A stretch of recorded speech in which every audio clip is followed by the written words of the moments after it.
And now, tonight's presentation of radio's outstanding theater of thrills, Suspense.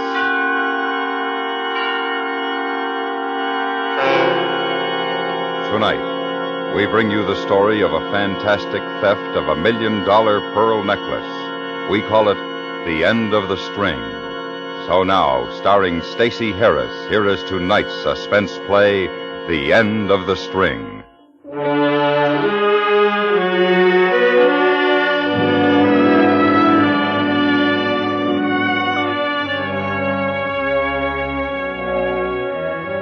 The necklace consisted of 61 perfectly matched pearls. It was insured for $650,000 and was probably worth about $1 million. I got to know about the deal because Sam liked me, I guess, because in Boston, I wasn't competition. Just a nice young fellow who was trying to get ahead in costume jewelry. That's why I happened to be in his private office when the parcel containing the pearls arrived. I told you, young fella, you were going to see something this morning. Yeah, that's what you said, Sam. Yeah, I like you. You call me Sam. Since I've been a big high finance, I got to be Mr. Hyler. You're not impressed. I like that.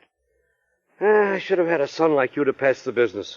Go ahead. Pass it anyway. I'm up for adoption. Hey, smart. Come over here. To the window. You ever see $1 million? Like in the necklace you told me about? Would it? In the package? Yeah, the same. How come you have it delivered by mail, Sam? Isn't that risky? Sam Hyler's no dope. You get a messenger to carry it from Detroit to Boston, what happens? Somebody gives him a crack in the head. Registered mail, this they don't touch. Yeah, I'm glad to know about that. I'm just liable to send myself $1 million. Don't worry. Someday maybe you will. Hand me the scissors there, will you, on the desk? Sure. Here you are. Thank you. Hey, fancy sealing wax, stamp. I'm very impressed. Sam Hyler, S.H. Impresses the customers, and I don't get anybody fooling with a parcel. That's something you got to learn, Mark. In this business, you got to pick and choose your agents, in the other cities. Mine, I know like sons, all bonded. What was the necklace doing in Detroit? Customer. Couldn't make up his mind. So I had my boy there send it back to me. You see, tomorrow, the next day, the customer will be screaming for it. I'm better off in costume jewelry. There's too much strain with that stuff. Switch on the light, will you? Okay. Now, young man, what do you think of this? You are going to see something. On it, Sam. Sam!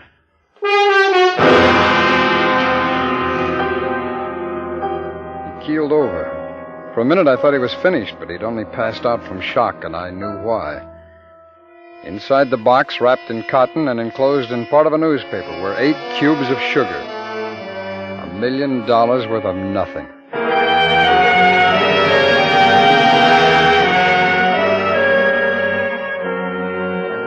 In half an hour, the office was alive with uniforms. Poor old Sam just sat on the couch, a wet towel on his head, staring over at the box on his desk. I felt really sorry for the old guy. I figured it was about time for me to go, but that's when Sam woke up a bit, and so did a Dartmouth-type cop from headquarters. Mark, you going? Well, unless there's something I can do, Sam. Well, say, before you go, Yeah? what did you say your name was, sir? Hendricks. Mark Hendricks. Do you know anything about this? No, not much. I was here when Mr. Hyler opened the box, and that's about it. Uh-huh. You in this business, too? Costume jewelry. I have the office downstairs in the front. Oh. You were in here when the mail came? No, I came up a couple of minutes later. Didn't see anybody around in the hall? No, I didn't. Well, Mr. Hyler, you say that the same postman's been on the route for 5 years? Every day. Yeah. Mark, you go ahead. Thanks for staying. And I'll look, Miss, will you Sam, come if in, there's please? anything at all I can do, huh? Well, maybe you could wait a little, Sure, Sam, I'll stick around. How do you feel now, Mr. Hyler? I'm all right. I'm fine. I wish I was dead. Okay, I want to get a couple of things straight. You took the mail, miss? Miss Cummings. Yes, same as usual. The mailman come into the office? Nobody with him? That's right. Nobody else in here? Only Mr. Hyler. Mr. Hendricks arrived a few minutes later. You'd already given the package to Mr. Hyler? Yes. Okay. I want the name and the address of the sender, and then when the postal inspector gets here, we'll go on from there.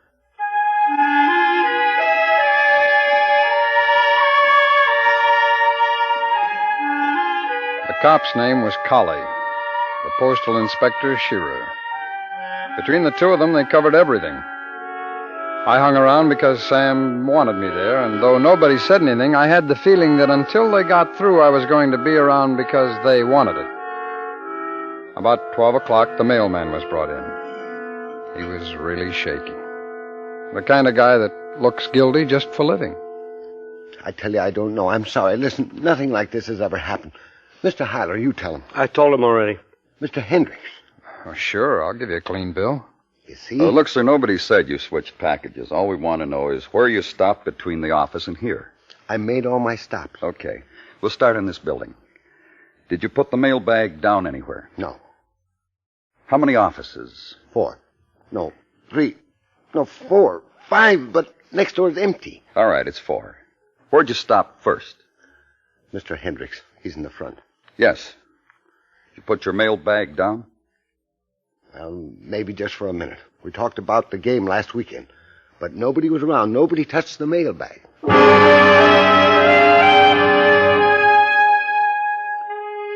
That went on for another half hour. They tried to catch him up on the point of leaving his mailbag unattended, but he swore up and down he hadn't taken his eyes off it. At 3 o'clock, they quit. I went back to my place and caught up on my own mail. A couple of bills, a free dog food coupon.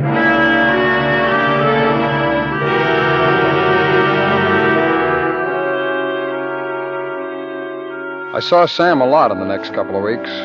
He took to dropping into the office before going home and taking me out for a drink. No. You're my guest. I pay for the drinks. Now, look, Sam, it's embarrassing. You never let me Please. pick up a chick. In the hour of need, you were there. I can trust you. Oh, these are bad days for me, Mark. I need a friend. Sure, Sam. I know. The insurance company called today. Huh? Yeah, they're offering a reward. $50,000 for information. I added 10 of my own. 60,000. Mm-hmm. Ah. Still nothing on it, though, huh? Nothing. The post office traced the package from the time it left Detroit. Nobody touched it. What about while the necklace was in Detroit? Well, like I told the police, I trust my boy there. He put my seal on it. He mailed it. We checked. I trust him, but we checked, too. Sam, what about that seal? I mean, you sure the one on the fake package was yours? It's my seal, the same. The police examined it. I don't know. Somebody got a hold of it, I guess. But yet they couldn't. There's only me and the Detroit firm that's got one, and they're kept in the safe. My boy, I'm going to retire. Come on, Sam. Insurance will cover the loss. You're not too badly off. It'll take years. I know that company. Mark, years.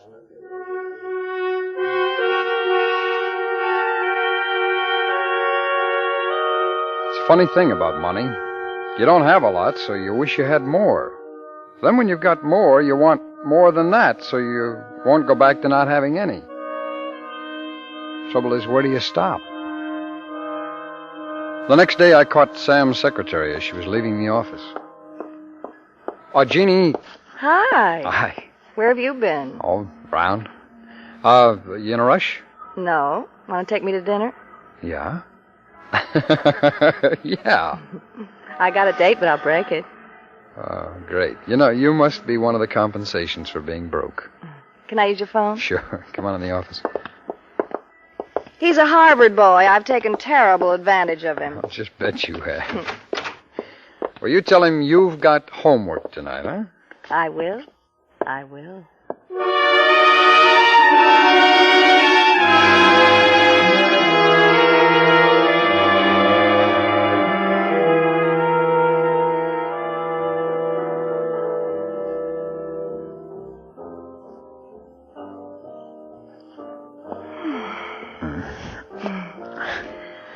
Well, that's enough homework for a while. Oh? You know, I think you've got something on your mind. I mean, you haven't been concentrating at all.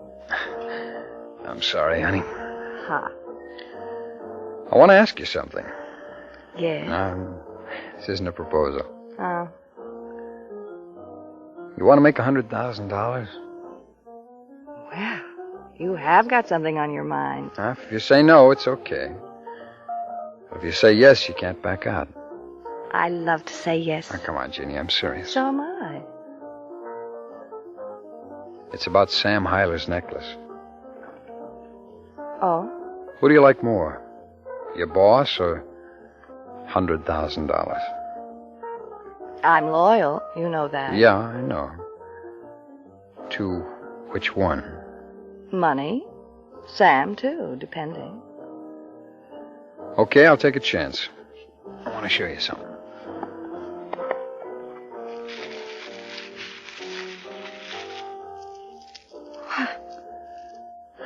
Well? How did you... Deal still on? Mark, it's the necklace. Yeah. Beautiful, isn't it?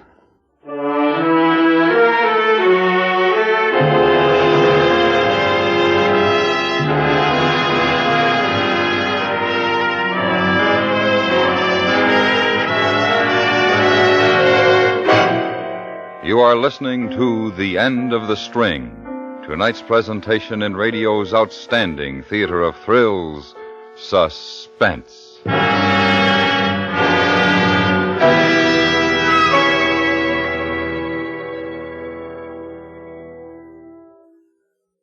Chances are the average man in jail would be pleased and reassured to learn that his wife was safe at home, but not the gentleman in the pokey in this week's episode of 21st Precinct.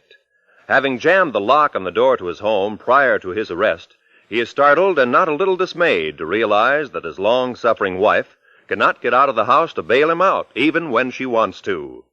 For engrossing drama with an extra good measure of human interest and humor, don't miss this diverting story on 21st Precinct, when it is broadcast this Friday night over most of these same stations.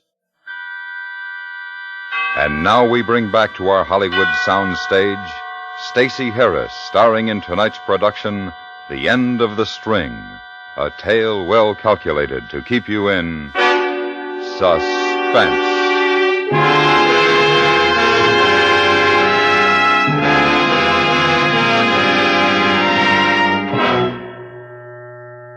She sat looking at the necklace, and her mouth opened and shut like a beautiful blonde fish. Then she noticed me staring at her, and she got a hold of herself, reached for a cigarette and lit it. Funny. Mr. Hyler's the only one I've ever seen hold that necklace. Uh-huh. It's not heavy. Here. Are you interested? What are you going to do? What I've been trying to do ever since I got a hold of it. Peddle it. Oh? Trouble is, I don't know where to start, and that's where you come in. Here, take it back. No.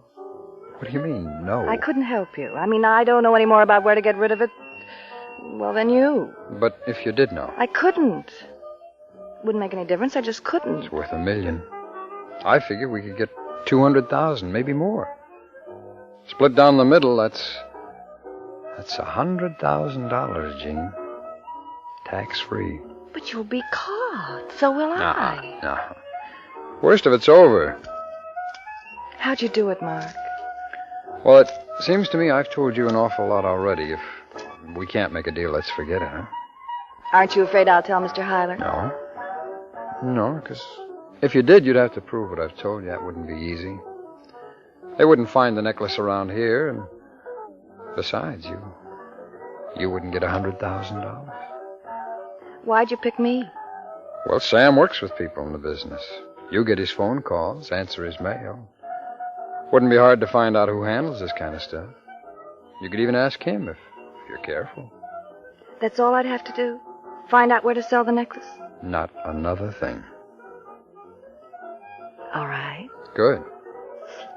Now, so I won't keep you up tonight. I'll tell you how I worked it. This wasn't done overnight. Sam has been telling me for a long time about that necklace. But how'd you know he was sending it to Detroit? And when it'd come back? Empty office next to yours. Did you ever hear of wall mics? Induction coils to pick up phone conversations? Oh. That's it. Here, let me turn that thing on. But you couldn't have got a hold of his seal. All the packages have a seal on. I didn't have to. I got friendly with the mailman.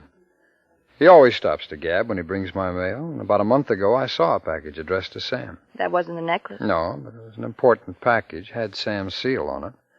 So I got the mailman interested in some costume pieces for his wife, and when he was looking at them, I took a wax impression of the seal. Had a stamp made from that.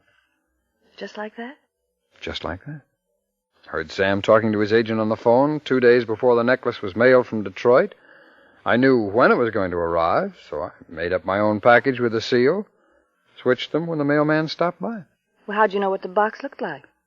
I was in the office when you were wrapping it to mail out to Detroit, remember? And I thought you hung around because of me. Well, sure. Sure, you're prettier than Sam.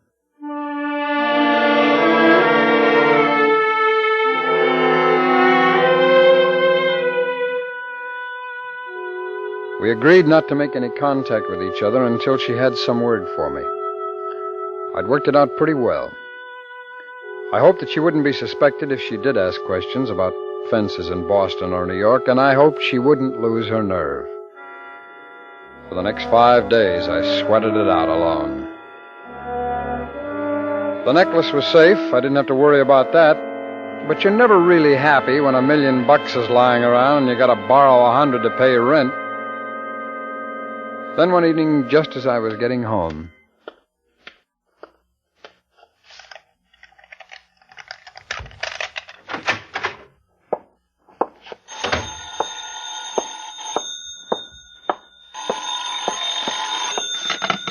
Hello?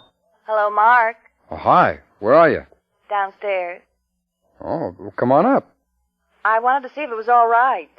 There's somebody with me. Oh? I thought I'd do a little work to earn the money. I found a man, called him myself. Does he know what it is? Not yet. Are you sure he's all right? I think so. Yes. Okay, come on up.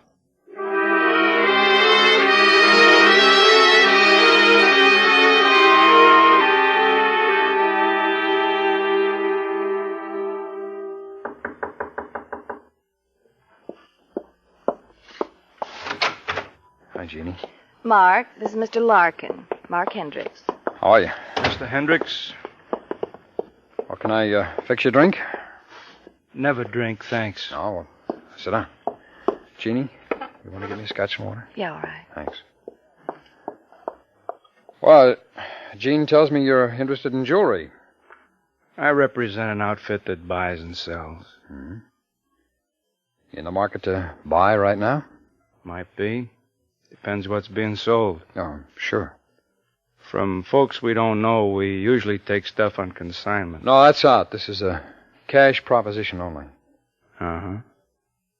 You have much call for pearls? Not much. Of course, for special customers, once in a while we buy them. Hmm.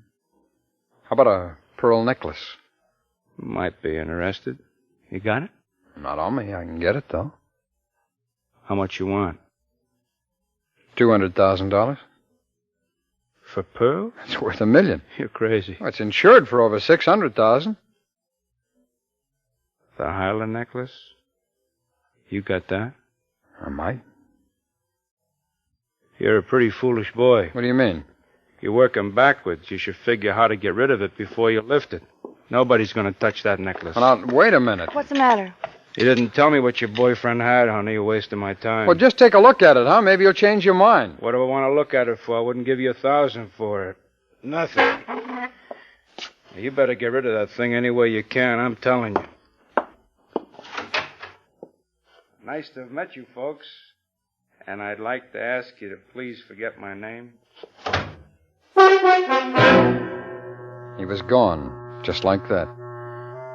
Jeannie stood there holding a couple of glasses, looking at the door. There wasn't anything to say, so we didn't try. After a couple of drinks, though, we felt better. So one guy was afraid to handle a big item. There were others. We'd go after them.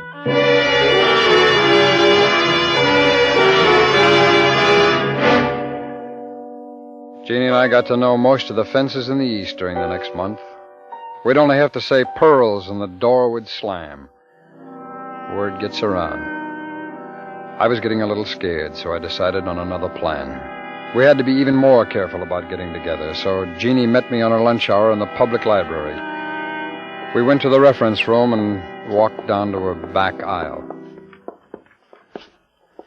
Listen, Mark, let's forget it, huh? What do you mean? We can't sell it. We've tried. Let's forget it. What are you going to do with it? Just drop it in the bay? I don't care, just so we get rid of it. Now, look, we've gone this far. We can't just... Shh, be quiet. Excuse me. Yes, certainly. Thank you.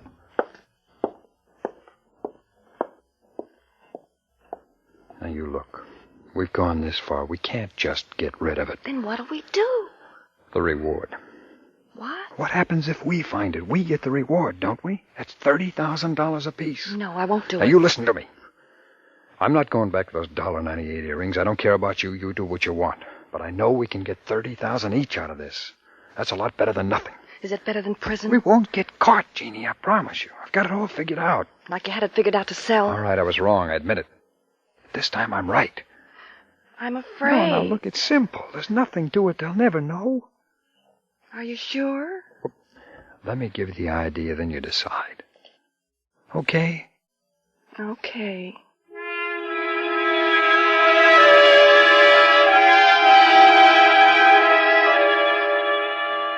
I guess a deal like this is something like poker. It's hoping you'll pull an inside straight flush, which doesn't happen very often, and the stakes are a lot higher.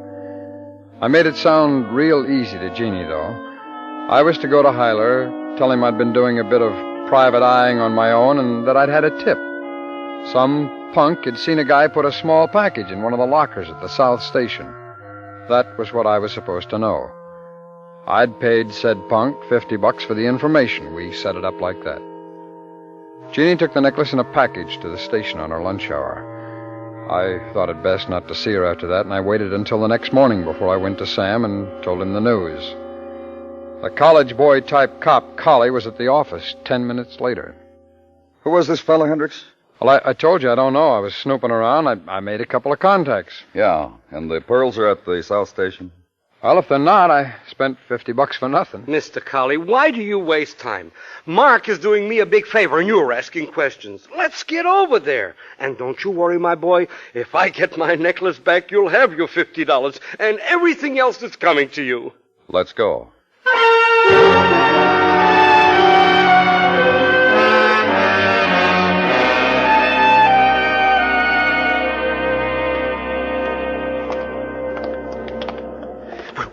Which locker is it, Mark, huh? 36, that's what the guy told me. We'll find out. Look, Collie, I don't like the way you talk. I'm just trying to help. If you didn't get the reward first, that's not my fault, you know. Uh-huh. 36? 36. I'll get the attendant over. He'll have a key. No, wait a minute. Look. It ain't locked. Well, Hendricks? Mark, think. Maybe you forgot the number, huh? No, I didn't forget. That's what he said, 36. Yeah, but there's nothing in it. It's empty. Well, Hendricks? Well, I guess I'm out $50. Yeah. Too bad.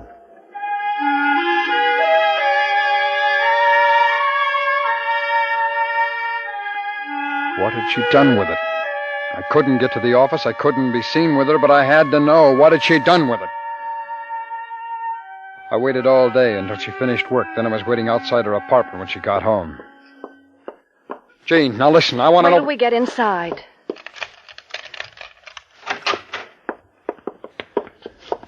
Okay, where is it?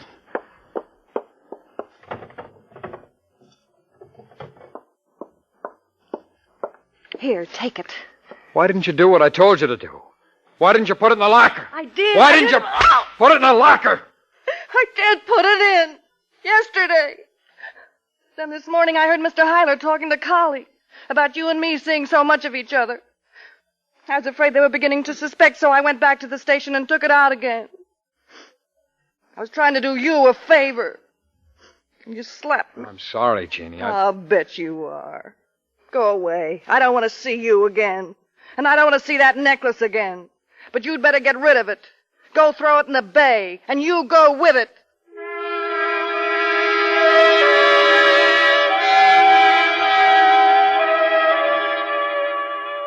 Get rid of it. Lose it.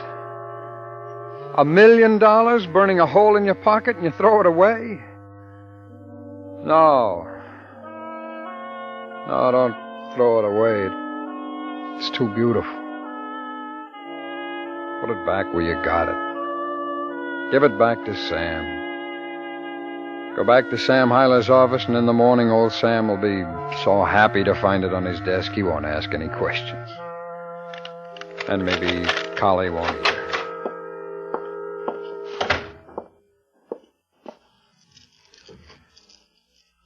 Ah, that's so beautiful. $1 million. And so beautiful. Huh. That's a good boy, Mark. Collie.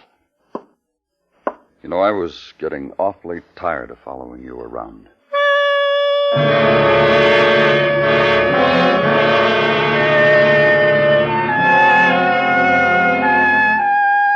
Well, it was a great idea anyway. Starting with $1 million, sure, you have to take a loss, so you settle for $200,000. But nobody buys, so then there's the reward, $60,000. It turns out nobody's going to get that. That takes care of the reward. Anybody got a dime for a lawyer?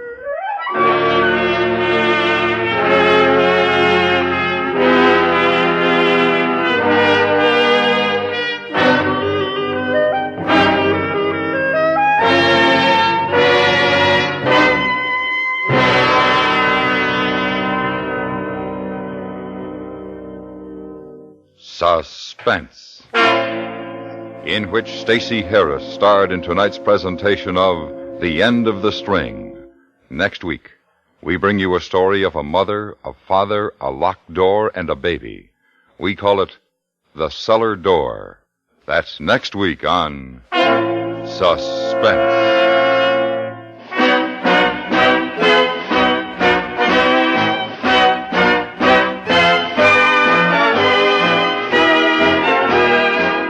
Suspense is produced and directed by Anthony Ellis. Tonight's script was written by David Williams. The music was composed by Lucien Morawick and Rene Garrigan, and conducted by Wilbur Hatch. Featured in the cast were Benny Rubin, Mary Jane Croft, Larry Thor, Jim Nusser, and Jack Crucian. There may be two sides to most stories, but where a story of crime is concerned, there's only one place to be, and that is on the right side of the law. Unfortunately for him, the nice-looking boy finds himself on the wrong side of the law when the FBI in Peace and War next goes into action to track down an impulsive killer. How they link the handsome youth to the ugly crime is a story in itself, a story you want to hear tomorrow night over most of these same CBS radio stations on the FBI in Peace and War. Stay tuned for 5 minutes of CBS News, to be followed on most of these same stations by The Jack Carson Show.